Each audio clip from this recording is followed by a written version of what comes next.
नमस्ते दोस्तों, मैं विजय ठक्कर और आप लोगों का सबका स्वागत करता हूं हमारे एक नए वीडियो में।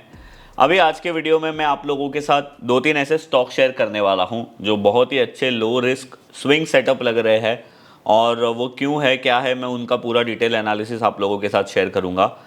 एक ऐसा स्टॉक शेयर करूंगा जो लो रिस्क एक बहुत ही अच्छा रीटेस्ट कैंडिडेट बन रहा है। इसने अभी कुछ एक मेरे ख्याल से एक आध साल पहले इसने 16 साल के बाद ब्रेकआउट किया था और उसने अपना टारगेट भी अचीव किया था। बट खैर ये स्टॉक फिर से अपना एक अच्छा रीटेस्ट कर रहा है। ऊपर से ऑलमोस्ट 50% गिरने के बाद वो रीटेस्ट कर रहा है और यहाँ पे एक लो रिस्क सेटअप बहुत ही अच्छा बन रहा है। तो मैंने सोचा आप लोगों के साथ शेयर करूँ। ये स्टॉक का मैंने अलर्ट पहले भी रखा था, बट जब भी आज जिस दिन मैं ये वीडियो रिकॉर्ड कर रहा हूँ 5 तारीख को ऑलमोस्ट 4:15 के आसपास, तब इसका अलर्ट 5 तारीख मार्केट आवर्स के टाइम पे आया था, रीटेस्ट कंफर्म हुआ था। तो मैंने सोचा आप लोगों के साथ ये भी शेयर कर दूंगा। और इससे पहले मैं आप लोगों के साथ निफ्टी और बैंक निफ्टी का एनालिसिस शेयर करूंगा, क्योंकि मुझे ऐसा लग रहा है कि निफ्टी ऑलमोस्ट बाल बाल बचा है एक मेजर ब्रेकडाउन करने से।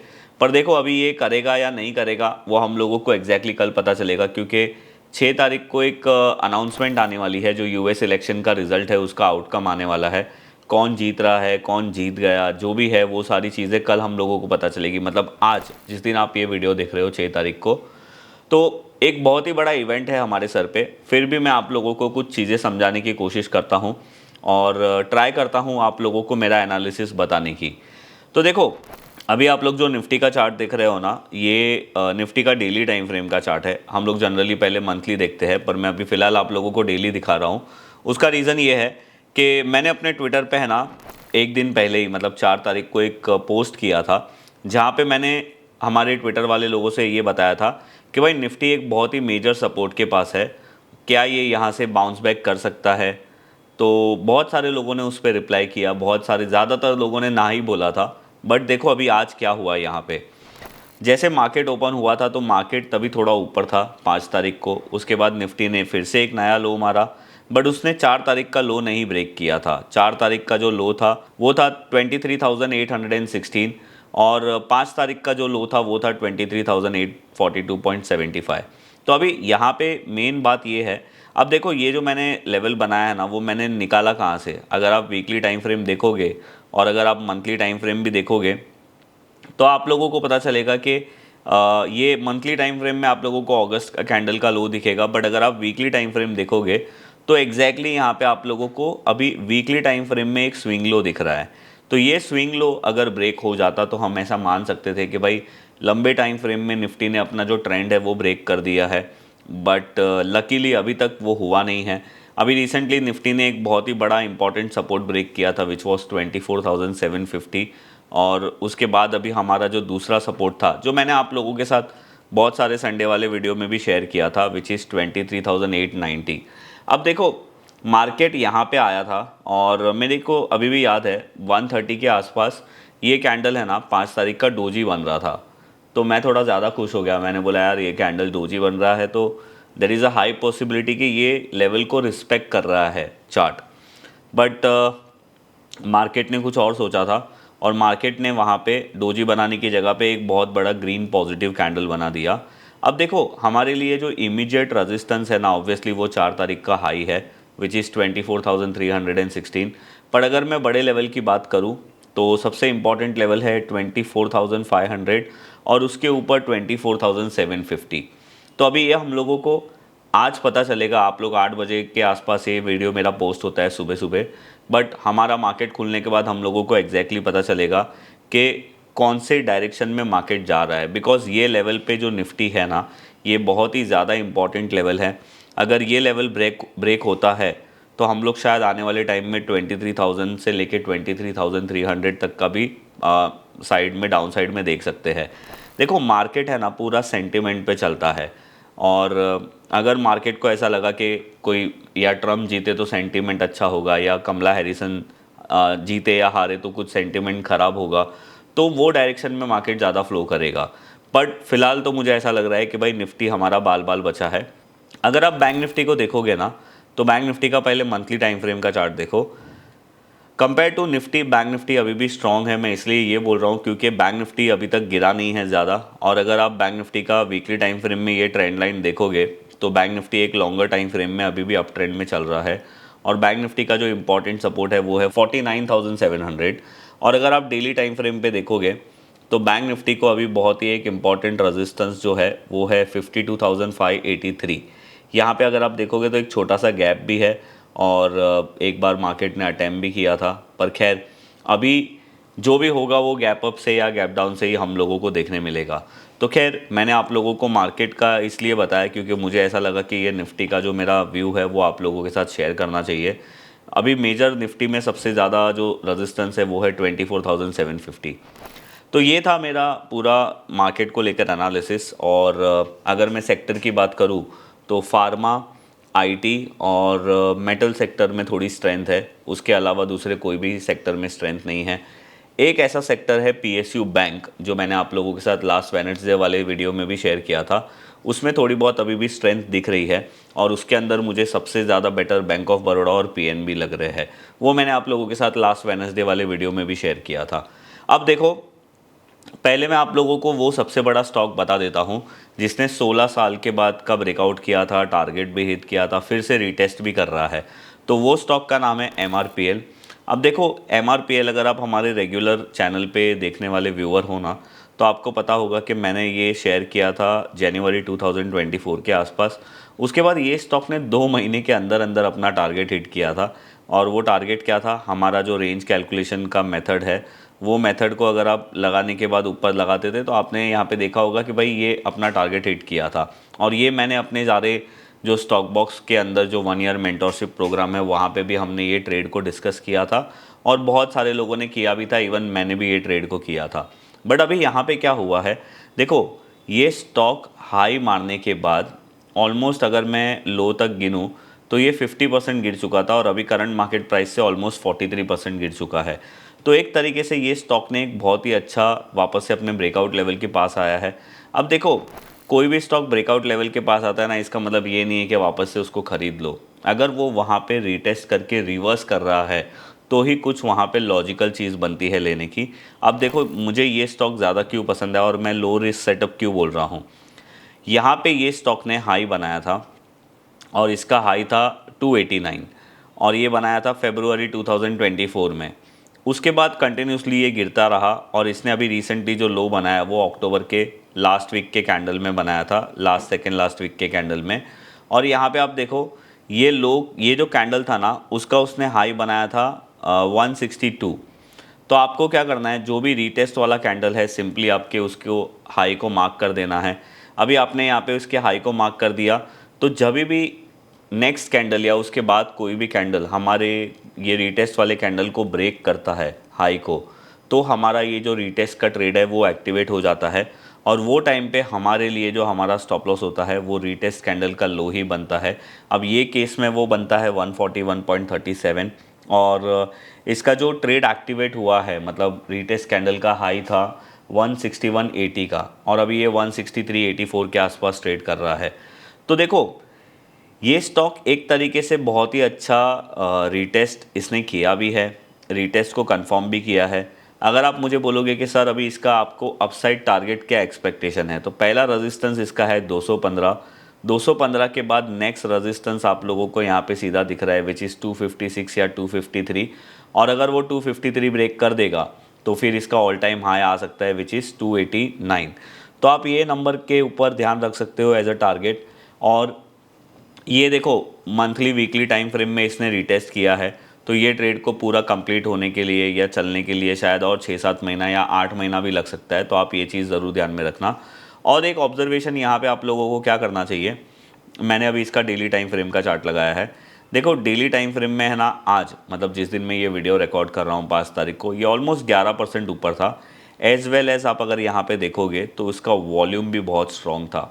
तो ये एक बहुत ही अच्छी चीज़ है कि एक इम्पॉर्टेंट लेवल पे आने के बाद प्राइस ने भी बहुत अच्छा रिएक्शन दिखाया ऊपर जाने का, और वॉल्यूम भी बहुत अच्छी तरीके से चला। तो ये वो ट्रेड है जो आप लोगों को शॉर्ट टर्म के लिए ध्यान में रखना चाहिए as a low risk setup. But अभी मैं आप लोगों को और 2-3 ट्रेड दिखाता हूँ जो आप लोगों को स्विंग ट्रेडिंग के लिए ध्यान रखना चाहिए as a low risk setup, उसमें से सबसे पहला जो ट्रेड है ना वो है जिंदाल स्टील का। अब जिंदाल स्टील क्यों, वो भी मैं आप लोगों को बता देता हूँ। अगर आप देखोगे जिंदाल स्टील ने ब्रेकआउट किया था 2010 के आसपास का, और इसने ब्रेकआउट किया था 796 750 के आसपास, और ये इसका जिंदाल स्टील का ब्रेकआउट भी मार्च 2024 में ही हुआ है, और इसने ऑलमोस्ट 12 साल के बाद ब्रेकआउट किया है। 2010 का आप बोल सकते हो कि ब्रेकआउट है, तो 12-13 साल के बाद इसने ब्रेकआउट किया। अब देखो ब्रेकआउट करने के बाद यहाँ पे बड़ी इंटरेस्टिंग चीज़ क्या हुई, मैं वीकली टाइम फ्रेम का चार्ट लगाता हूँ। जब भी हमारे इलेक्शन का एग्जिट पोल आया था ना, वो टाइम पे ये स्टॉक ने एक हाई बनाया था और वहाँ पे उसने एक लो भी बनाया था। अब ये जो स्टॉक है ना, बहुत टाइम से ये हाई और लो के बीच में अटक गया है। आप यहाँ पे देख सकते हो हमारा जो इलेक्शन का रिज़ल्ट आया था वो जून मंथ में आया था। जून मंथ से लेके अक्टूबर मंथ तक ये अटक चुका है। हाई में 1080 तक जाता है, लो में ये वापस से 900 आता है, और यहाँ से वापस से उसको अपसाइड में पावर मिलता है। तो यहाँ पे ट्रेड क्या मेरा प्लान बनता है, बहुत ही सिंपल है, हमें डेली टाइम फ्रेम पे आना है। अब देखो रिसेंटली अगर मैं थोड़ी देर के लिए वॉल्यूम को हाइड कर दूंगा। अगर आप यहाँ पे देखोगे ना, जब भी वो अपने लोअर सपोर्ट के पास आया तब से इसमें एक रिजेक्शन कैंडल बनना शुरू हो गए, और इसके जो कंटिन्यूसली कैंडल्स के हाई बन रहे थे वो बन रहे थे 936 935 के आसपास। तो अगर यहाँ पे आज इसने ऑलरेडी ब्रेक कर दिया था पर क्लोज नहीं किया, तो ये 936 के ऊपर जाता है, तो इसमें हमारा बाय ट्रेड एक्टिवेट हो जाता है, और इसमें आप स्टॉप लॉस 900 या 905 का रख सकते हो। अगेन इसमें भी आपका जो टारगेट कैलकुलेशन है वो प्रीवियस रेजिस्टेंस होना चाहिए। पहला है 975, दूसरा टारगेट हमारा बनता है 1017, और अगर सारी चीज़ें सही रही तो ये 1060 भी दिखा सकता है। तो ये भी एक लो रिस्क अच्छा स्विंग ट्रेडिंग का एक सेटअप बन रहा है। मैंने इसमें स्विंग ट्रेडिंग इसलिए बोला क्योंकि हम छोटे टाइम फ्रेम में एनालिसिस कर रहे हैं, तो यहाँ पे ट्रेड का जो आप बोल सकते हो कि कंप्लीट होने के जो चांसेस है वो जल्दी होने के चांसेस है, क्योंकि हम छोटे टाइम फ्रेम में ट्रेड को एनालिसिस कर रहे हैं अभी। और एक अच्छा swing trading setup low risk के हिसाब से जो बन रहा है वो है बजाज फिनसर्व का। अभी देखो मैंने आप लोगों के साथ है ना बजाज फिनसर्व का एक पूरा डिटेल में वीडियो शेयर किया था, जहाँ पे मैंने आप लोगों को इसका एक टेक्निकल एस्पेक्ट बताया था कि ये टेक्निकली क्यों अभी अच्छा लग रहा है, एज वेल एज मैंने आप लोगों को इसके फंडामेंटल्स पॉइंट भी बताए थे कि ये क्यों मुझे अंडर वैल्यू लग रहा है एक ब्लू चिप स्टॉक होने के बाद भी। अब उसके बाद अब वो वीडियो मैंने जो बताया था उसकी लिंक मैं यहाँ पे कहीं पे डाल दूंगा। वो वीडियो मैंने आप लोगों को 1660 के आसपास बताया था। उसके बाद ये स्टॉक ने ऑल टाइम हाई मारा 2030 तक ये गया था। अब देखो वहाँ पे मैंने आप लोगों को एक सिंपल एनालिसिस बताया था, वो ये था कि भाई ये स्टॉक का जो हाई बना था 2021 में और 1933 उसका हाई था। उसके बाद ये स्टॉक कंटिन्यूसली नीचे गिरा और इसके फंडामेंटल्स भी बेटर होते गए over the period of time. अभी है ना ये रिसेंटली यहाँ पे आके बहुत नैरो कंसोलिडेट हो रहा था इन अ लॉन्गर टाइम फ्रेम। उसने अभी रिसेंटली यहाँ पे ब्रेकआउट किया था, वापस ऊपर गया और नीचे आया, तो ये अपने ट्रेंड लाइन को रीटेस्ट कर रहा है। पर अगर आप डेली टाइम फ्रेम पे जाओगे ना तो आप लोगों को यहाँ पे दो इक्वल बॉटम आप लोगों को यहाँ पे दिखेगी। देखो एक उसने यहाँ पे बनाई और एक उसने रिसेंटली जिस दिन मैं ये वीडियो बना रहा हूँ उस दिन बनाई है। तो अभी यहाँ पे हमारा ट्रेड प्लान क्या बनता है, देखो डबल बॉटम में ना आप दो तरीके से ट्रेड कर सकते हो। एक तो जब भी आपका जो लास्ट बॉटम मतलब जो सेकेंड बॉटम का कैंडल का लो है, आप उसके स्टॉप लॉस लगा के आप थोड़ा प्रायर ट्रेड कर सकते हो बाय करने के लिए। और दूसरा ट्रेड आपका कब बनता है, जब आपका डबल बॉटम का जो रेंज है वो जब ब्रेक होता है तब। तो वो केस में अगर मैं बात करूँ तो इसका जो रेंज है मतलब जो इसका नेकलाइन है वो 1777 है।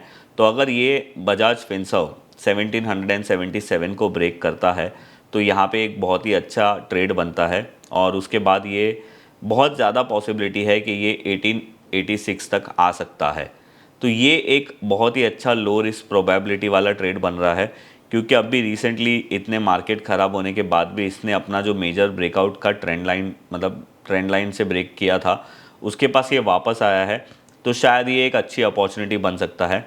और उसने ये भी इसने अपना ऑल टाइम हाई भी ब्रेक किया था, बट उसने सस्टेन नहीं किया, सेकेंड कैंडल में ही फेल कर दिया। तो ज़्यादा पॉसिबिलिटी है कि यहाँ से ये ट्रेड आप लोगों को एक अच्छा लो रिस्क सेटअप मुझे दिख रहा है यहाँ पे। और एक ट्रेड है जैसे मैंने आप लोगों को बोला कि बैंक ऑफ बड़ौदा, तो आप बैंक ऑफ बड़ौदा को भी देख सकते हो। ये भी अपने एक इम्पॉर्टेंट सपोर्ट के पास आके थोड़ा कंसोलिडेट किया और अभी इसने रिसेंटली यहाँ पे 256 का ब्रेकआउट किया है। तो ये सारे वो ट्रेड है जो मुझे ऐसे लग रहे हैं कि आप लोगों को लो रिस्क सेटअप के हिसाब से देखने चाहिए। 2-3 आप लोगों को एग्जांपल मैंने स्विंग ट्रेडिंग के बता दिए और एक मैंने आप लोगों को बड़े शॉर्ट टर्म टाइम फ्रेम में एक रीटेस्ट ट्रेड का आइडिया बता दिया। तो बस ये था मेरा एनालिसिस। देखो, मेरा जो यहाँ पे आके बोलने का मतलब ये नहीं होता है कि मैं आप लोगों को कोई एडवाइस दे रहा हूँ। इसके ऊपर अगर आप लोगों को कोई भी ट्रेड लेना है तो अपना एनालिसिस ज़रूर करिए, उसके बाद ही आप लोगों को ट्रेड लेना चाहिए। मैं आप लोगों को सिर्फ यहाँ पे लाइव चार्ट्स के साथ कुछ चीज़ों को एक्सप्लेन करके दिखाने की कोशिश करता हूँ कि देखो, आप प्राइस एक्शन और वॉल्यूम एनालिसिस को देख के भी अच्छी तरीके से काम कर सकते हो। अगर आप लोगों को मेरा स्विंग ट्रेडिंग का जो मेथड है वो सीखना है, वो बेसिकली रूल बेस्ड मेथड है, उसका अलग ही रूल है, वो मैंने आप लोगों के साथ बहुत बार शेयर भी किया है। तो उसके बारे में अगर आप लोगों को डिटेल में जानना है तो मैंने अभी रिसेंटली वेबिनार किया था, आप उसकी रिकॉर्डिंग परचेज़ कर सकते हो, मैं डिस्क्रिप्शन में उसके लिंक डाल दूंगा। और अगर आप लोगों को ऐसा लगता है कि अरे यार हमें स्विंग ट्रेडिंग ज़्यादा नहीं करनी है, हमें शॉर्ट टर्म ट्रेडिंग पे ज़्यादा फोकस करना है, जो मैं संडे वाले वीडियो में जनरली शेयर करता हूँ, तो आप लोग मेरा शॉर्ट टर्म का वेबिनार ले सकते हो। तो आप लोगों को एक प्रॉपर आइडिया मिल जाएगा कि कैसे मैं स्टॉक सिलेक्शन करता हूँ स्विंग ट्रेडिंग के लिए, शॉर्ट टर्म ट्रेडिंग के लिए, और कैसे मैं उसमें ट्रेड प्लान करता हूँ, कैसे एग्जीक्यूट करना चाहिए, कैसे आप लोगों को पार्शियल एग्जिट करना चाहिए। सारी चीज़ों को आप लोगों को डिटेल आइडिया मिल जाएगा।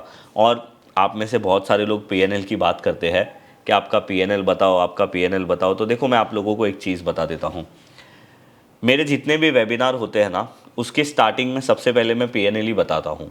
तो अगर आप मेरा वेबिनार खरीद चुके हो तो आपने मेरा पीएनएल ऑलरेडी देख लिया है।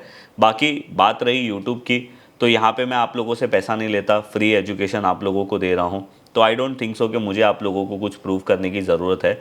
अगर आप लोगों को अच्छा लगता है तो आप लोग मेरा वीडियो देखिए, नहीं तो आप मेरे चैनल को अनसब्सक्राइब कर सकते हो। बाकी हमारे जितने भी वेबिनार होते हैं, अभी तक मैंने 2 ही किए, कुछ खास ज़्यादा करता भी नहीं हूँ मैं। तो वो वेबिनार में मैं शुरू में ही अपना पहले पीएनएल बताता हूँ कि मैं ये बोलता हूँ कि देखो, ये मेथड जो आप लोगों को सिखाने वाला हूँ, वो मेथड को पर्सनल लेवल पे मैं खुद भी फॉलो करता हूँ और ये है उसका प्रूफ। तो आप लोगों को मेरा पीएनएल देखना है तो 1500 रुपये वाला एक वेबिनार ले लीजिए, आप लोगों को उसका प्रूफ मिल जाएगा। बस लास्ट वीडियो में कुछ ऐसे ख़राब कमेंट आए थे तो मैंने सोचा रिप्लाई दे दूँ, स्पेशली उन लोगों को जिसने ये बोला था। तो बस यही था हमारा आज का ये वीडियो। अगर आप लोगों को पसंद आया तो आप लोग लाइक ज़रूर करिए। अगर आप लोगों को लगा है कि कुछ भी इसमें वैल्यूएबल मिला है तो आप अपने फ्रेंड के साथ शेयर ज़रूर करिए। और अगर आपने हमारा चैनल अभी तक सब्सक्राइब नहीं किया है तो सब्सक्राइब ज़रूर करिए। मैं मिलूँगा आप लोगों को ऐसे कोई नेक्स्ट वीडियो में, तब तक के लिए बाय बाय।